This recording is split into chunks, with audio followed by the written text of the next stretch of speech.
The Doctoral College is here to oversee all aspects of PhD research here at Queen Mary, from admissions to the award of degrees.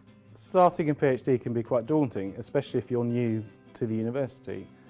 Every university is different, and finding your way around a university can take a good few weeks. So one of the things the Doctoral College does is in the first few weeks of arrival is hold a college-wide induction for all our students. The best thing about coming to Queen Mary for PGR study is that the Queen Mary have a really structured introduction to PGR studies.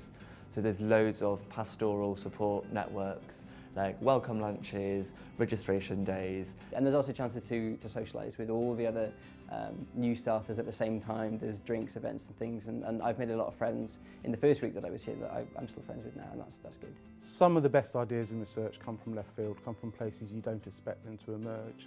So it's important that our students have opportunities to talk to people in other disciplines to shed a new perspective on the problem they may be working with. I think that collaboration between researchers is very important, well, for a number of reasons, but in my research particularly, I look at migration studies, and this is an area that you need to look at from many different perspectives. You can't just be in your little disciplinary bubble.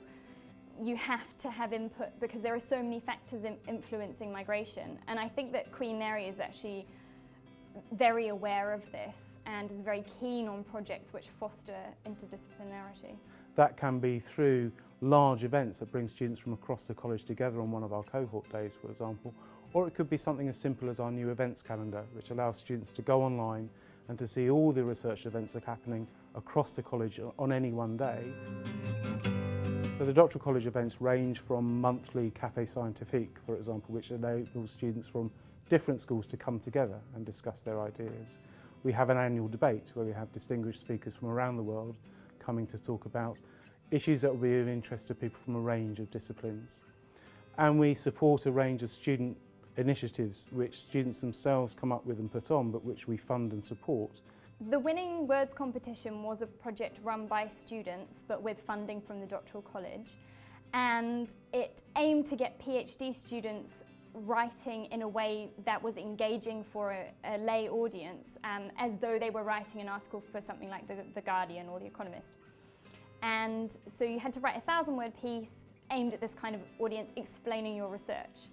And I thought this was a great challenge because it can be very difficult to explain what it is that you actually do, but obviously it's fundamentally important. I think it's really important for new students to take a look at the student union and see whether there's stuff in there that they're interested in getting involved with. Like, there's so many different areas. You can join a society or join a club. The role of the postgraduate research rep is a really interesting role because there's sometimes less interaction between postgraduate research students and their student union. The Doctoral Student Society started quite recently, and the aim of it is to bring PhD students together from all three faculties. It's run by PhD students, so the committee members are PhD students from different years, from all three faculties. And at the moment we've done some social events, just purely social events, just to get people together and talking to each other. The 3-minute thesis is a competition that started in Australia and has been adopted in the UK. And it challenges PhD students to explain their research topic to an intelligent but non-science audience in less than 3 minutes, which is quite a tall order, because when people finish their PhD they produce a thesis, which is basically a textbook worth of their work. And we have to cut that down, cut out all the jargon and explain it in three minutes. It teaches students at the start of their research career on how to engage with the public about their work. We are funded by the public, and so we have a responsibility to engage with the public and tell them basically what we're doing with their money, what is this research that we're doing. And it also kind of helps, at least in my field, combat that kind of Frankenstein effect where people are sometimes scared of research because they don't understand it. The university is quite close to central London, which is pretty good, even from a research point of view, because there are quite a lot of symposia happening in London, often at Royal Society of Chemistry, and all those places are quite accessible. And often there's an event going on every week or so. My working relationship with my supervisor is fantastic. It's really been helpful to me, very, very helpful.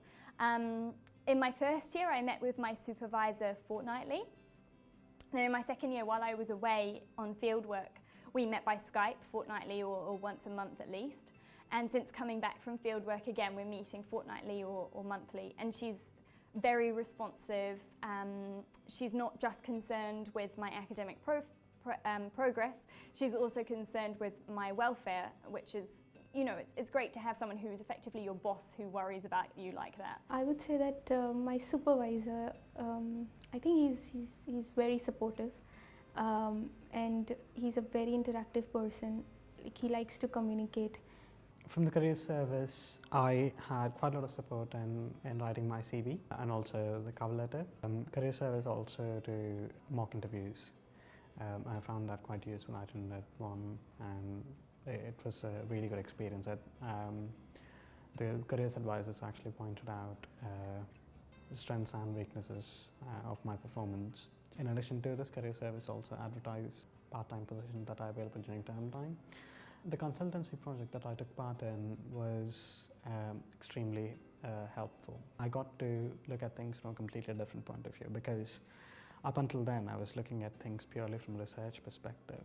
What a lot of people don't realise is that the most important resource for scientists is the tea room. Absolutely without a doubt, some of my best ideas have come from, or ideas for experiments have come from me chatting with my colleagues over a cup of tea, just sharing ideas. One of the things that, as a supervisor, I always advise my students to do right from the beginning is simply to join in.